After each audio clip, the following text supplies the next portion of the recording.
अरे जीतन राम मांझी पॉलिटिकल जो है दलाल है। अरे ये दलित का जो है वोट बेचने वाला ये लीडर है, का तलवा चाटने वाला आदमी है। इसको दलित से क्या मतलब है? जीतन राम मांझी जी की आत्मा मर गई है तो शरीर छटपटा रहा है। उनको जो है गिद्दड़ की तरह रंग बदलने में महारत हासिल है कि ये ब्राह्मणवाद मनुवाद का पालतू चरित्र को बिहार की जनता ने देख लिया है। अपना बेटा, अपनी बेटी, अपनी बहू, अपने को सेटिंग करने के सिवाय कुछ दिखता है क्या? जितना चाटना है चाटे। हजारों अरबों करोड़ रुपए की संपत्ति इकट्ठा कर लिया। जीतन। नमस्कार, स्वागत आपका लाइव बिहार में। मैं आपके साथ है संजीव सिंह। कि केंद्रीय मंत्री जीतन राम मांझी ने बीते दिनों कुंभ में स्नान किया और स्नान करने के बाद उन्होंने एक ट्वीट किया और ट्वीट के जरिए ममता बनर्जी और लालू प्रसाद यादव पर जोरदार हमला किया। उन्होंने कहा है कि लीजिए भाई, हमने भी डुबकी लगा लिया, लेकिन हमारे डुबकी लगाने से कुछ लोगों को पेट में दर्द हो रहा होगा, खास करके लालू प्रसाद यादव और ममता बनर्जी को ज़्यादा समस्याएं हो रही होगी। और साथ ही आपको बता दें कि पटना के ऐतिहासिक गांधी मैदान में आगामी 28 फरवरी को जीतन राम मांझी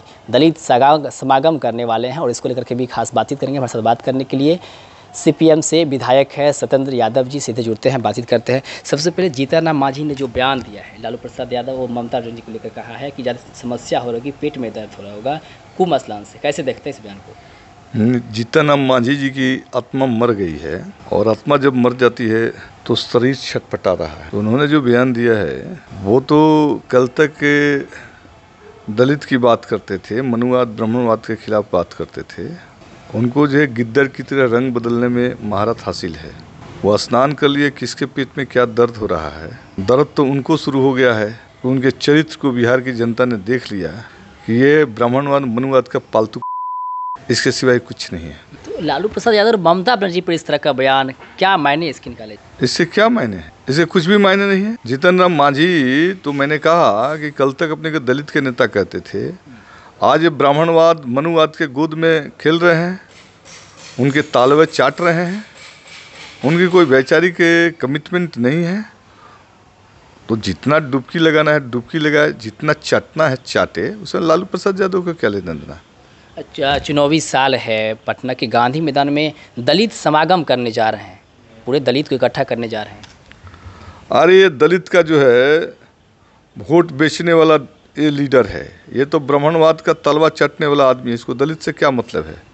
जिस ब्राह्मणवाद ने, जिस मनुवाद ने दलितों को जो है इतने दिन तक प्रताड़ित किया, समाज के मुख्य हिस्से से बाहर रखा, आज भी जो उनको कई तरह की यातनाएं को झेलना पड़ता है, आर्थिक सामाजिक रूप से परेशान हैं। तो जीतन राम मांझी के पास आर्थिक सामाजिक रूप से परेशान दलितों के लिए कोई एजेंडा है क्या?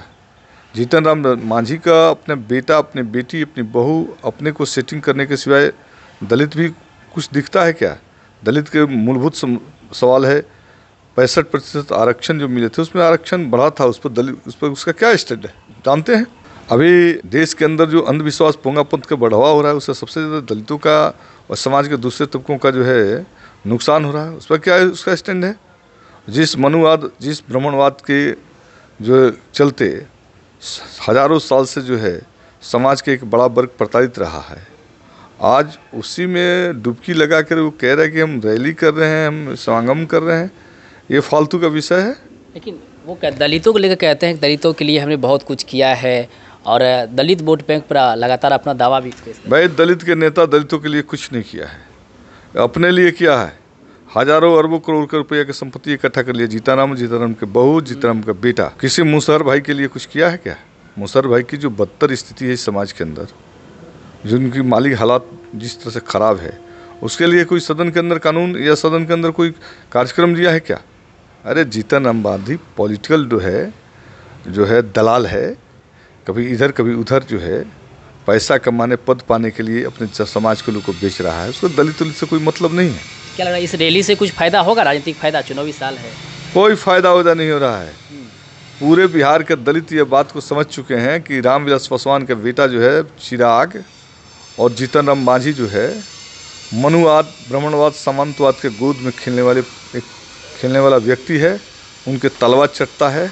जो मनुवाद सामंतवाद ब्राह्मणवाद के तलवा चाटे, उससे दलितों का कोई विकास होने वाला नहीं है। एक आखिरी सवाल रहेगा, 28 से विधानसभा का भी सत्र शुरू होने वाला है। पिछली बार भी आपने आवाज़ उठाई थी आरक्षण को लेकर के, इस बार क्या कुछ मुद्दा रहेगा? किस मुद्दे को लेकर? बिल्कुल, जब 10% हम लोगों ने दे ही दिया उनको EWS, तो हमारा अगर 65% बढ़ा तो उनके पेट में दर्द होने लगे। सुप्रीम कोर्ट, हाई कोर्ट में बैठे हुए लोग, गाँव में बैठे हुए लोग, सामंती प्रवृत्ति के लोग हैं, उनके पेट में दर्द शुरू हो गया और उन्होंने कैंसिल कर दिया।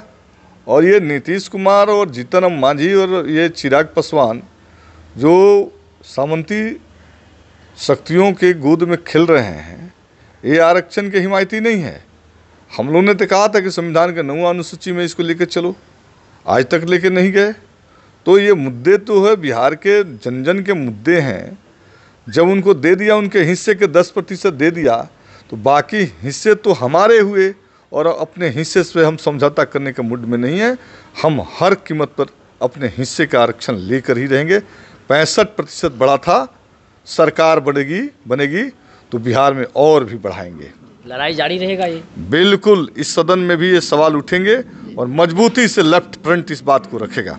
बहुत बहुत धन्यवाद बातचीत करें। तो देखिए, तो साफ साफ कह रहा है कि सदन में भी इसका आवाज़ उठेगा और मजबूती के साथ जो है लेफ्ट फ्रंट इसको रखने का काम करेगा। वही जीतन राम मांझी पर भी हमलावर उन्होंने कहा है कि सिर्फ ये लोग दलित समाज का यूज करते हैं, लेकिन अपने परिवार को ही सिर्फ बढ़ाते हैं। परिवार में चाहे अपना बेटा हो, अपने पुता हो, अपने समधिन हो, इसी को आगे बढ़ाते हैं और अरबों खरबों की संपत्ति अर्ज लिया। बाकी क्या कुछ के तमाम मुद्दे को लेकर के वो आप सुन रहे थे। आप भी अपनी राय प्रतिक्रिया हमें कमेंट में दे सकते हैं। आप देखते हैं लाइव बिहार। आप सभी का बहुत बहुत धन्यवाद।